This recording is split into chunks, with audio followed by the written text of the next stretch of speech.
Welcome to Mastering Fractional CFO's Punchy podcast, short, impactful podcasts where we speak with business leaders from all walks of life and ask them about their business. I'm your host, Ryan Chenier, founder and CEO of Mastery Fractional CFO Services. And today I've got with me James Kennedy. Now, James is a longtime entrepreneur and the CEO and co-founder at procurementexpress.com, a purchase approval system. James, tell us about who you are and what you do. Tell us about your business. Sure. So procurementexpress.com, what we do is we started off as a purchase order management system. So that was very clearly getting approval for items within your business. So you've been told in your business to paint a fence, you need some paint. So you take out our app, you dial in, okay, I need some paint, and then the app will tell you whether you need to get approval for that or not. And then it will put in, like, let's say, fill out a budget if necessary. And then it'll get you that approval and give you an order number so you can give that to the vendor, and then the vendor can ship it out to you. You go and paint your fence, go home, have a beer or whatever you're into, and then when the invoice flies into the office, like 2 or 3 or 4, 5, 6 weeks later, the finance team can just look it up and say, okay, that was James painting a fence. It was for this client. Safe to pay this invoice. And that's in short, practically what we do.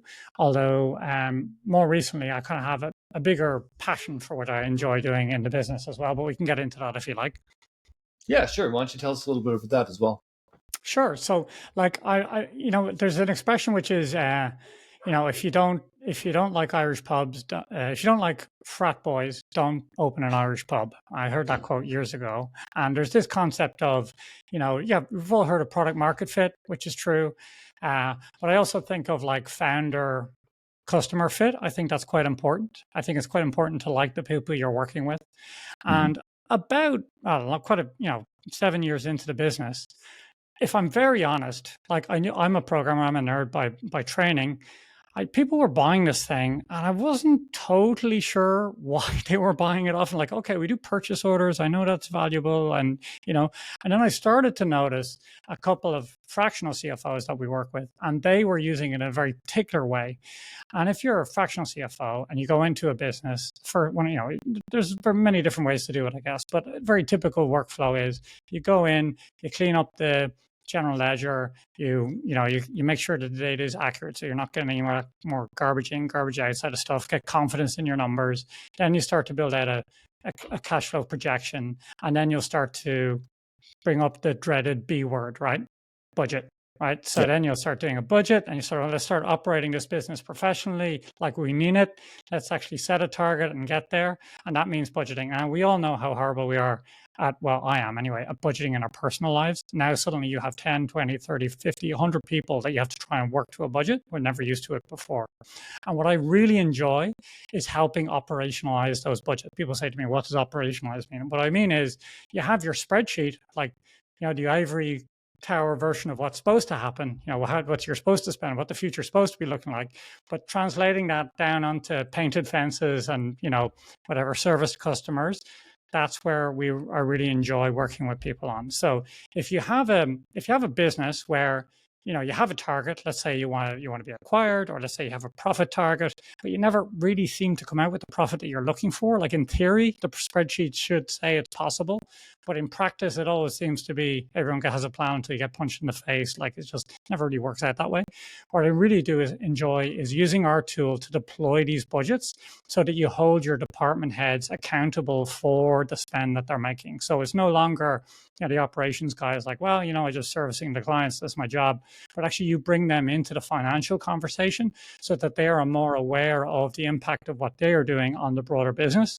And the trick is that, traditionally for large business, the other part of this is this sort of product founder fit is, or founder customer fit is, I'm kind of an SMB guy. I just enjoy working with SMBs. We're about 20 people in size ourselves. So, if you're a big company, this is no problem. You go buy NetSuite, you go buy Oracle, you go buy an ERP, and you spend hundreds of thousands of dollars probably implementing that. But really, there's a gap there. There's a gap between people who want to control and deploy budgets, but they don't have no interest in buying an ERP, and that's where we come in. So we sit right on top of QuickBooks, for example, or right on top of Xero. You help you deploy those budgets, bring people into the financial conversation. And I wouldn't say it's the majority of even of our customers, but they're the chef's kiss customer I love working with, because that rings a bell for me. I personally am trying to grow a profitable business that provides for my family and is sustainable and is successful. And I know that's really hard, and I just get a kick out of helping people who want to do that for themselves as well. So that's me. Okay, very interesting. With respect to your software and how it works, so just so that I understand, Sure. this is the system that a fractional CFO would introduce to their client, maybe somebody who doesn't have parameters or guardrails on their spending or the way that their company is making purchases. So this software helps them, provides the system, and then they can build processes around it to help them meet their budgets. Is that pretty much a good summary, or am I missing something? Yeah, so if you can imagine like your standard cash flow projection, it's got GL codes and it's got months along the top, and you got you're trying to build out the financial model of the business. You got your Yep. top line, and then you got normally the sales is easy, right? So managing a sales team is fine. Incentivizing them, that's pretty easy to understand that. But then suddenly you have this OpEx line where it gets a bit more mushy. Like, how do you bring the operational expenses into the conversation when it comes to managing profit in the business? So yeah, you take your cash flow projection or your budget, whatever it looks like. At that stage, you have a spreadsheet. You put it in our system, and what you do is you attach names to those line items or to those items in the budget. So Okay. now, because really, budgets don't manage themselves, and people have to realize, oh, hold on, I'm responsible for that. So I'm responsible for the travel spend, or I'm responsible for the engineering time or whatever. And then that's what we do. So then within our platform, things like giving people a budget in the first place, empowering them, giving along with that, giving them maybe a profit target within their department. Things like it surfaces the conversation earlier rather than begging forgiveness. You can get ahead of these decisions in advance. Maybe you're not able to service customers the way you want to, or maybe you're not even servicing. You might be over servicing them, and you never really realize, just because it's the way it's always done. But you can get ahead of those conversations by using our tool. So we turn into like a platform for the finance team to discuss and basically communicate to everyone what the budgeting is, what the purchasing is, and then along with that, the actual nuts and bolts of getting orders out to vendors, tracking the invoices when they come in, and then sending everyone home 10 minutes early, because you're not chasing down that email that you swear someone sent. So all those conversations go away. So without mixing the message too much, like personally, what gives me pride is we send thousands of people home 10 minutes early every day, by streamlining that actual deployment process and the purchasing process while allowing them to hit the budgets. So there's an approval process that this software helps to facilitate, helps you meet your budget in a proactive fashion, helps save time. So that's very interesting. How did you get into this? So it was not my idea. It was my business partner, Rich. So Rich ran an IT business in Dublin, and weirdly, in the same week, two customers came to him looking for the same thing, but for very different reasons. One was UNICEF, which you've heard of, in Dublin, and the other one was Clarence Cosmetics. So what happened with UNICEF was, at that time, there was a scandal in Dublin about another charity that was misappropriating funds. So the people who ran this charity was a family business. Love that part. But what wasn't so great was the family were, the kids and cousins and aunts and everyone was flying around in Mercedes Benz, and this is supposed to be a charity. So this blew up in the press. Everyone realized, oh my God, what happens if someone came to us and we had to stand over our purchasing process, They also had a lot of people abroad in Africa and so on. They have people out of the office. So it means getting approval on spend was sometimes tricky, which means sometimes you didn't have time for it. And reputationally, UNICEF could not afford that. At the same time, small branch office couldn't also afford 100 grand's worth of ERP. 10 years later, they're still with us. I believe 10 years later, they're still thinking about getting an ERP, but they're like, well, no, it's still too painful to consider. So they're still using us.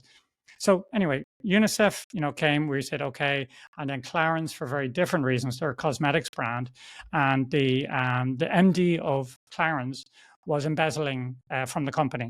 So he was taking returns and he was selling them on the grey market over the border in Northern Ireland, and he got caught. He got 18 months in jail. We got a SaaS business out of it. So we built a platform that could allow, put controls around those spends. And that was the birth of Procurement Express, thanks to Rich. Okay, really, really very, very interesting, the background there, because it's true. There's a need for that, and you see it, but it's not everybody who's addressing that properly. But your firm does that. So who do you help serve? I mean, you're based in Ireland, if I understand correctly, in the United Kingdom, but your Sure. company serves clients globally. Is that correct? Yeah, that's right. So we have about 50% of our customer base is in North America. So that's Canada Okay. and US for the most part, a couple of people in Mexico. And then about 20% in the UK and then everywhere else. So we've always had this international element. So things like, supporting FX transactions, making foreign payments, different types of currency conversions has been kind of baked in. And we have an office ourselves in South Africa as well for family reasons. My wife is South African and we started off there. The other origin story of Procurement Express is that, Rich found the opportunity, but I had just made my own production, my first kid. And I was like, oh my God, I've got to find a way to feed this thing. It's not just me messing around pretending to be an entrepreneur anymore. I've got to pay for someone else. So me and Priscilla and Max popped into the world down in South Africa, and we started there. And South Africa has been a wonderful place for hiring talent. Obviously English speaking, very, a good standard of education, very, very hardworking, very direct people as well, which I enjoy working with. You don't have to beat around the bush; you can just get straight to it. So, yeah, that's our footprint. So yeah, so there's some complexity to procurementexpress.com. If somebody wanted to, let's say that a fractional CFO wants to reach out to you and figure out a good way to figure out if there's this software would be a good way for them to manage with their client base. What's the best way for somebody to get a hold of you, or what would the process be? Would they get a demo? What should they be asking for, just to make sure that they understand the software appropriately? Sure. So, I would love to give personal demo to anyone who wants to reach out to me on LinkedIn, but that's a bit too much for some people. So if you're not into that, you can go to procurementexpress.com/partners. And in there, I've recorded a webinar on, it covers what we do specifically for finance professionals. So we take it from that angle. Okay. And also in there, having, I've dealt with many fractional CFOs at this place, and I really love this avatar. I love this, because they're kind of entrepreneurial, a bit like me, but they're more organized and they're more structured and generally better. And but I think present company accepted, a lot of them struggle with demonstrating the value of what a fractional CFO can bring.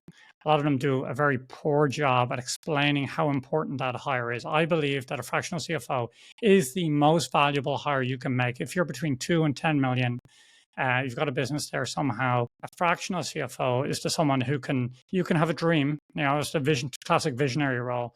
Fractional CFOs make sure that ladder is against that wall, right, and actually give you a nuts and bolts approach to actually realizing that. And that makes them hands down the most powerful hire you can make. So anyway, I go through in the webinar as well, not only what we do and how that works, but I have a strong take on how, fractional CFOs should be explaining their value to entrepreneurs in a way that entrepreneurs understand. So that's also on the webinar as well. So you don't just have to listen to me and talk about my product. Maybe it's just worth it for that. Excellent. I'll make a point of checking that out myself. Okay, James, let me ask you one more question here about your background, your experience. If you were going to give a piece of advice to anybody in business, and I know that's a pretty broad, general sort of thing, but you can decide where you want to go with this. What would your advice be to our viewers listening or watching this podcast? So, I've been in business for, God help me, 30 years now. And I've been getting this question pretty much for 30 years. And I always give the same piece of advice. It's a guy called Keith Cunningham. He's a Texan, big old Texan guy. And I went to see him maybe 25, 30 years ago. And he had a great formula for how to build a business. And it was 4 steps. The first step is find out what people want. Second step is go and get it. And the third step is give it to them, right? Not so groundbreaking, right? Kind of makes sense. But the last step is the one that everybody gets wrong, which is do it in that order. So it's far easier to find out what people want, listen to them, go and get that and give that to them. And the mistake I see, and I certainly made myself for a long time, was becoming obsessed with a product. And then you're trying to figure out a way to find people who might have a problem that could be addressed by that problem and then persuade them that, yeah, they really do have that problem. That's the hard way. It's much easier if you start with the problem, and maybe these days, maybe even start with the people you'd really like to work with. Like who would you really like to work with? Like, I guess I'm doing that a little bit now. I really like enjoying working with fractional CFOs. I think I can deliver value for them. So I don't care. I'll do handstands for them if they want. Like, and then it's much easier to work backwards that way than it is to try and stuff a product or a service down someone's neck. Yeah. Okay. Yeah, I like that. That is a good piece of advice. Yeah. All right. So we've reached the point in the show, James, where I give you the opportunity to ask me a question. Go ahead and fire a question at me, James. Yeah, I mean, I know I've been interested, watching you and the business that you're building yourself, and this is something in common with me and my background. So my great grandfather started a bakery that lasted 150 years in Dublin, and now you don't hear about people trying to start a generational business. It's like almost, it's just considered to be impossible. You listen to the tech bros on Twitter, it's all like build a business, flip it in 18 months, move on to the next one, and it seems like that's not cool anymore, or maybe not even possible if you listen to the stats. So what's your take on, is it possible today to make a generational business, and how would that differ from, like the typical business advice you hear out there? Because I don't see a lot of people trying to do this, and I feel like you guys are trying to. Okay. Well, yeah, we've discussed it a little bit. You and I've got some of my family members working with me in the business. I've got two young boys. One's in university; he's taking business. The other one's 15 years old. But we live in the center of Canada. We are in a good location relative to being central, but we're not close to the major population areas like Toronto and Calgary and Edmonton and Vancouver, Montreal, what have you. So using a internet-based business like we're using, it's 100% digital. I meet with my clients over Zoom. It's very effective, and it makes it so that I can expand what I do, and I can help more people in a wider range of places. When I was in the corporate world, I travel quite a bit. I haven't really done any travel since I've been operating this business for the past 6 years. But the reason I began this business is because I wanted to give my kids an opportunity to work with me, or to do something where they could stay in this city where we live, where we've got roots. And so I developed this business thinking that it was a good place for me to operate. I've got a lot of experience that caters well to this business and servicing the clients I'm servicing. I figured that my kids would both, this is my dream, not their dream, but I figured I'd give them an opportunity to join the family business if they wanted, which would allow them to stay in the city in which we live. And yeah, that's something that I've been working towards. And the question is, will it work or can it work? Well, I can tell you, since I've been doing this business for the past 6 years, I've had a lot of fun with it. I've enjoyed it more than anything I've ever done. I feel like I'm contributing to people in a big way, providing value that, when I was in the corporate world, I had wins. It was fun. There was good times, but somehow this is more rewarding because I'm not working with the really large clients anymore. I'm working with the smaller businesses, small to mid-sized businesses, SMBs. And it is so rewarding because the passion is just, it seems like it's greater at this level. There's something about it. People are putting in their blood, sweat, tears, heart and soul, trying to make the business better. And when I'm able to contribute for them and to help them get there, it makes it fantastic. I've got I've got a couple of full-time people working for me right now, and they're not family members, but at the same time, some of my family members are participating. We have fun talking about the business, and it's finance based. So it boils down to the debits and the credits.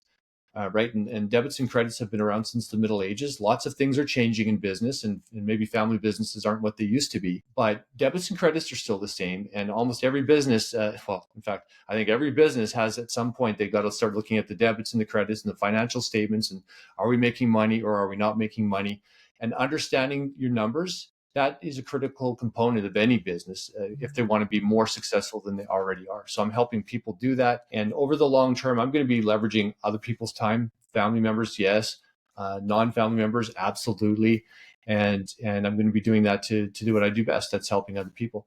If my family wants to get involved in the future, I think they will be able to, and they'll be able to do a lot of what I'm doing. But I'll say this especially: there's no question that you have to be able to evolve. This is a world in which things change quickly. Artificial intelligence is coming into play now, and it's changing things quickly.